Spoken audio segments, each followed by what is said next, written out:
Assalamualaikum warahmatullahi wabarakatuh, sahabat Al-Maghfirah Channel yang dirahmati Allah. Selamat datang kembali di channel penuh hikmah dan kisah inspiratif. Hari ini, kita akan menyelami perjalanan hidup seorang sahabat Rasulullah yang luar biasa keberaniannya, keikhlasannya, dan kesetiaannya. Dialah Zubair bin Awam, sang singa di medan perang, sahabat yang dijamin surga. Kisahnya bukan hanya menggugah hati, tapi juga membangkitkan semangat keimanan kita. Jadi, siapkan hati dan jiwa Anda untuk menyimak kisah penuh cahaya ini. Namun sebelum itu, jangan lupa untuk like, share, komen, dan subscribe agar Anda tidak ketinggalan kisah-kisah penuh hikmah lainnya di Al-Maghfirah Channel. Mari kita mulai kisah penuh inspirasi ini. Zubair bin Awam adalah salah satu dari 10 sahabat yang dijamin masuk surga oleh Rasulullah. Ia lahir di tengah keluarga Quraisy yang terpandang, dari suku Asad bin Abdil Uzza. Ayahnya adalah Awam bin Huwailid dan ibunya adalah Safiyah binti Abdul Muthalib, yang juga merupakan bibi Rasulullah. Itu berarti Zubair memiliki hubungan darah langsung dengan Rasulullah, menjadikannya salah satu sahabat yang sangat dekat secara emosional dan spiritual. Sejak kecil, Zubair sudah memperlihatkan karakter yang kuat dan berani. Ibunya yang keras dan tegas, sering mendidiknya dengan cara yang mungkin terlihat kejam oleh sebagian orang. Tetapi justru dari didikan itulah tertanam jiwa kepahlawanan dan keteguhan hati dalam diri Zubair. Di usianya yang sangat muda, ia sudah mampu menunjukkan keberanian yang jauh melampaui usianya. Ia tumbuh dalam suasana masyarakat Quraisy yang penuh kesombongan dan pengagungan terhadap berhala.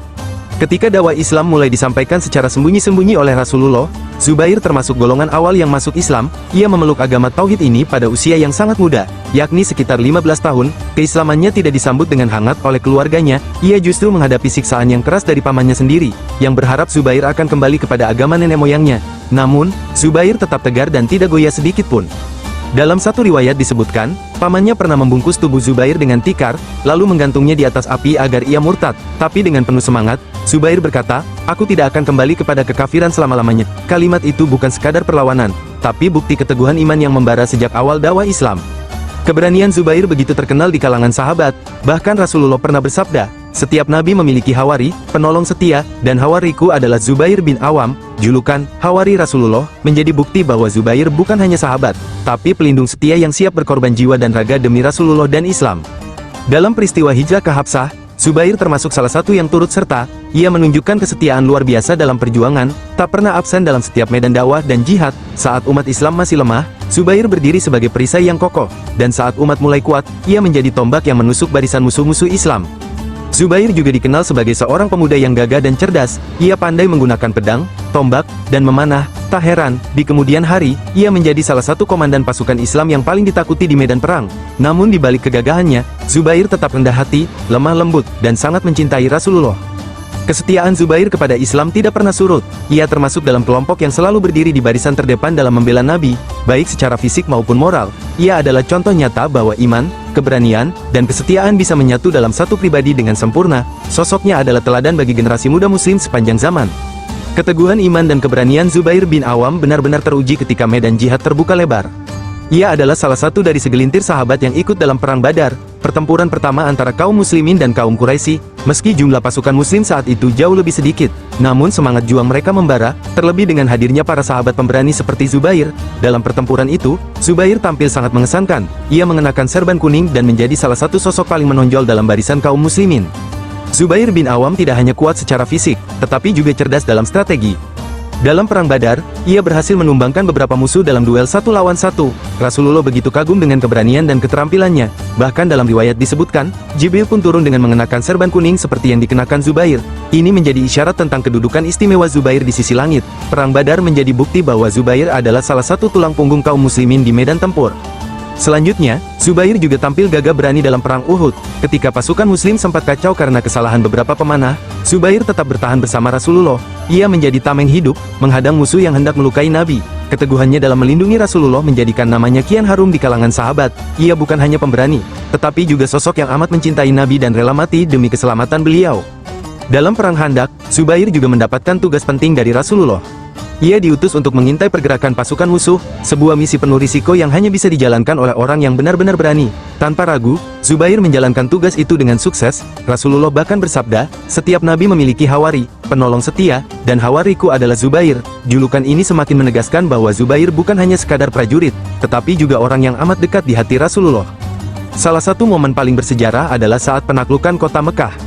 Zubair memimpin salah satu sayap pasukan muslimin yang masuk ke kota suci tersebut. Meski memiliki kekuatan besar, Rasulullah dan para sahabat, termasuk Zubair, memasuki kota Mekah dengan rendah hati, tanpa kesombongan. Misi mereka bukan membalas dendam, tetapi menyebarkan rahmat. Zubair menjalankan perintah Rasulullah dengan penuh takwa, menghindari pertumpahan darah sebisa mungkin. Ia menunjukkan bahwa kekuatan sejati terletak pada kendali diri, bukan pada pedang semata. Dalam setiap pertempuran, Zubair bukan hanya mengandalkan fisiknya, tetapi juga hatinya yang dipenuhi iman. Ia berperang bukan karena ambisi dunia, melainkan karena kecintaannya kepada Islam dan Rasulullah. Inilah yang membuatnya disegani oleh kawan dan ditakuti oleh lawan. Ia menjadi lambang keberanian dan ketulusan yang langka ditemukan. Zubair juga dikenal sebagai pribadi yang dermawan dan sangat tawadu. Meski memiliki banyak kemenangan dan penghargaan, ia tidak pernah sombong atau merasa lebih dari sahabat lain. Bahkan setelah perang, ia lebih banyak menyendiri dan menghabiskan waktu dengan ibadah. Ia tahu, kemenangan bukanlah akhir dari segalanya. Justru di sanalah awal dari tanggung jawab yang lebih besar di hadapan Allah. Nama Zubair terus bersinar di kalangan para sahabat. Ia diakui sebagai prajurit andal dan sekaligus penasihat yang bijak. Ia tidak tergesa-gesa dalam mengambil keputusan, tetapi penuh pertimbangan dan keikhlasan. Setiap langkahnya adalah bentuk pengabdian kepada agama yang ia cintai. Di balik keberanian pedangnya, ada jiwa yang halus dan hati yang penuh zikir.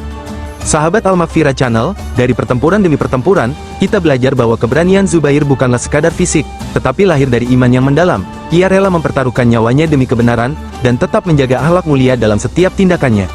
Setelah wafatnya Rasulullah, suasana di Madinah penuh duka dan ketegangan.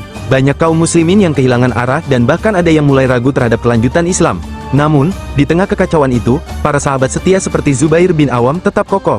Ia termasuk dalam barisan sahabat yang mendukung kepemimpinan Abu Bakar As-Siddiq, khalifah pertama, dan menyumbangkan tenaganya dalam mengamankan umat dari ancaman perpecahan dan pemberontakan.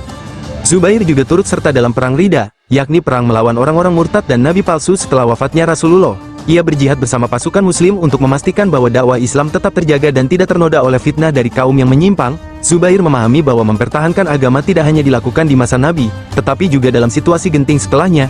Keimanannya tetap menyala, menjadikan dia tiang kokoh dalam stabilitas umat. Pada masa Khalifah Umar bin Khattab, Zubair mendapatkan peran besar dalam banyak penaklukan wilayah Islam. Ia menjadi bagian dari pasukan yang menaklukkan Syam dan Mesir. Dalam perang-perang itu, Zubair dikenal sebagai panglima yang tidak hanya ahli dalam strategi militer, tetapi juga menjaga moral pasukan dan menjunjung tinggi nilai-nilai Islam. Salah satu kisah terkenal adalah ketika ia menjadi orang pertama yang memanjat benteng Mesir saat penaklukan, menunjukkan keberanian luar biasa. Zubair tidak pernah silau oleh kekuasaan atau harta. Meski jasanya sangat besar dalam ekspansi wilayah Islam, ia tidak pernah meminta jabatan. Ia tetap menjadi pribadi yang zuhud, yang lebih mencintai akhirat daripada dunia. Hartanya digunakan untuk membantu fakir miskin dan membebaskan budak, serta membangun masjid. Ia tidak menyimpan kekayaan untuk kepentingan pribadi, melainkan menginfakkannya di jalan Allah. Pada masa Khalifah Utsman bin Affan, Zubair menjadi penasihat yang bijaksana. Ia sering dimintai pendapat karena dikenal jujur dan berpandangan luas. Namun, ketika muncul fitnah terhadap Utsman, Zubair sangat terpukul. Ia menyaksikan bagaimana umat mulai terpecah dan kebencian disebarkan oleh kelompok-kelompok tertentu. Meski memiliki kemampuan dan kekuatan, Zubair memilih jalan damai selama mungkin, berharap kaum muslimin kembali kepada persatuan. Fitnah besar semakin memburuk setelah wafatnya Utsman.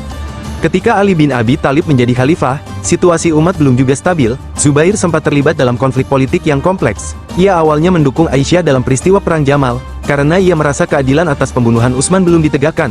Namun, setelah berdialog langsung dengan Ali, Zubair menyadari bahwa ia tidak ingin pertumpahan darah terjadi sesama muslim. Maka, ia pun memutuskan mundur dan meninggalkan medan perang. Sayangnya, keputusannya itu tidak diketahui oleh semua pihak. Dalam perjalanan keluar dari medan perang, Zubair dikhianati oleh seorang pembunuh bayaran yang membunuhnya secara licik saat ia sedang salat. Zubair gugur dalam keadaan sujud, syahid di tangan seorang yang tidak mengerti betapa mulianya sosok yang ia bunuh. Berita kematian Zubair mengguncang umat Islam. Ali bin Abi Thalib bahkan menangis dan menyebut bahwa pembunuh Zubair akan masuk neraka. Kematian Zubair bin Awam adalah duka besar bagi umat Islam. Seorang pejuang sejati, sahabat dekat Rasulullah, dan sosok yang dijamin surga telah wafat dalam kondisi yang menyedihkan. Namun, meski tubuhnya tiada, semangat dan teladannya hidup sepanjang masa. Ia adalah simbol keikhlasan, keberanian, dan ketulusan dalam memperjuangkan Islam. Wafatnya Zubair bin Awam meninggalkan luka yang dalam di hati para sahabat dan seluruh umat Islam. Ia tidak hanya gugur sebagai seorang sahabat Nabi, tetapi sebagai lambang kesetiaan dan keberanian yang tak tergoyahkan. Saat jasadnya dibaringkan untuk dimakamkan, orang-orang menangis haru, menyadari bahwa mereka telah kehilangan salah satu dari 10 sahabat yang dijamin masuk surga. Zubair gugur di tengah kekacauan umat yang penuh dengan fitnah. Namun ia wafat dalam keadaan sujud, sebagai syuhada yang tulus. Ali bin Abi Thalib, yang saat itu menjadi khalifah, sangat terpukul atas kematian Zubair. Ia menangis dan mengenangnya sebagai orang yang sangat dicintai oleh Rasulullah.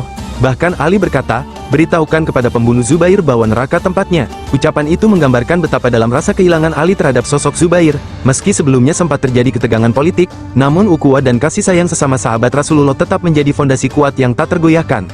Salah satu hal yang membuat Zubair bin Awam begitu dicintai adalah karena ia bukan hanya pejuang yang tangguh, tetapi juga seorang ayah dan pemimpin keluarga yang bijak. Ia memiliki banyak anak, di antaranya Abdullah bin Zubair, seorang tokoh besar yang kelak akan meneruskan jejak ayahnya dalam memperjuangkan Islam. Zubair mendidik anak-anaknya dengan keteladanan nyata, bukan hanya dengan kata-kata, tapi dengan perbuatan dan pengorbanan yang tulus. Dari sisi kekayaan, meski Zubair tergolong hartawan, ia tidak menyimpan harta untuk dirinya sendiri. Ketika wafat, ia meninggalkan warisan yang tidak sedikit, namun semuanya diperoleh dari usaha halal dan perjuangan. Bahkan sebelum wafat, ia berwasiat kepada anak-anaknya agar melunasi seluruh hutangnya dan membagikan sisanya kepada keluarga dan orang yang membutuhkan. Ini membuktikan bahwa kekayaan baginya hanyalah titipan, bukan sesuatu yang ditumpuk demi dunia. Kisah hidup Zubair bin Awam menjadi teladan yang tak lekang oleh waktu. Ia adalah contoh sempurna tentang bagaimana seorang muslim menjalani hidup dalam ketaatan, keberanian, keikhlasan, dan pengabdian. Ia hidup tidak untuk dirinya sendiri, melainkan untuk Islam dan umat. Ia meninggal bukan di atas tempat tidur, tapi dalam keadaan sujud kepada Allah, simbol akhir kehidupan yang penuh makna dan kemuliaan. Pelajaran besar yang dapat kita ambil dari Zubair bin Awam adalah pentingnya setia dalam iman. Bahkan saat dunia menawarkan kesenangan dan kekuasaan, ia menolak jabatan ketika diberi, dan lebih memilih berada di garis perjuangan. Dalam dirinya, kita melihat sosok mukmin sejati yang tidak silau oleh dunia, tapi menatap akhirat sebagai tujuan utama. Ia adalah pejuang yang ikhlas, tanpa pamrih, dan cinta kepada Nabi melebihi segalanya. Sahabat Al-Maghfirah Channel, dalam kehidupan kita hari ini yang penuh ujian, marilah kita mengambil semangat Zubair bin Awam. Jadilah muslim yang berani membela kebenaran, tapi juga bijaksana dalam bertindak. Jadilah orang yang dermawan, tapi tetap rendah hati, dan jadilah pribadi yang menjadikan akhirat sebagai orientasi hidup. Dengan begitu, semoga kita dapat menapaki jalan yang sama seperti Zubair menuju surga. Zubair bin Awam telah tiada, tapi namanya tetap hidup dalam sejarah Islam. Ia adalah satu dari sedikit orang yang benar-benar memahami arti pengorbanan dan loyalitas. Namanya tertulis indah dalam lembaran-lembaran sirah, menjadi pelita bagi generasi setelahnya. Kisahnya akan terus dikisahkan oleh lisan-lisan yang rindu akan kebenaran dan keikhlasan. Terima kasih telah menyimak kisah mulia ini di Al-Maghfirah Channel. Jangan lupa untuk like, komen, dan share agar semakin banyak saudara kita yang mendapatkan manfaat dari kisah inspiratif ini. Dan tentunya, subscribe Al-Maghfirah Channel untuk mendapatkan cerita-cerita penuh hikmah lainnya dari para sahabat Rasulullah yang mulia. Sampai jumpa di kisah berikutnya, insya Allah. Wassalamualaikum warahmatullahi wabarakatuh.